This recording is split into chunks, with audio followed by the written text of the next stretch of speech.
আজকালকার সমাজে কিছু পুরুষ আছে যে পুরুষ মেয়েদের মন নিয়ে খেলতে বড্ড পছন্দ করে, এবং আমার কাছে অবাক লাগে যে পুরুষগুলো নারীর বিশ্বাস নিয়ে খেলে, নারীর ভালোবাসা নিয়ে খেলে, তার ট্রাস্টকে পুঁজি করে ব্যবসা করে, তার মনটাকে ভেঙে চুরে চূর্ণ বিচূর্ণ করে দেয়। সেই পুরুষ এই বেইমানি করে নিজেকে বড্ড চালাক ভাবে। তার বোঝা উচিত সে চালাক নয়, সে বোকার স্বর্গে বসবাস করছে, ঠিক কিনা বলেন?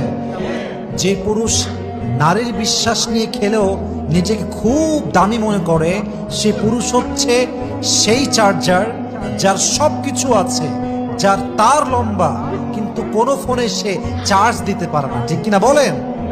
এই পুরুষ হচ্ছে সেই পুরুষ, যে পুরুষ হচ্ছে সেই লিফটের মতো, যে লিফটে সুইচও আছে, বাটনও আছে, কিন্তু সেই লিফটটা উঁচুতেও যায় না, নিচেতেও যায় না, ঠিক কিনা বলেন? এরকম পুরুষ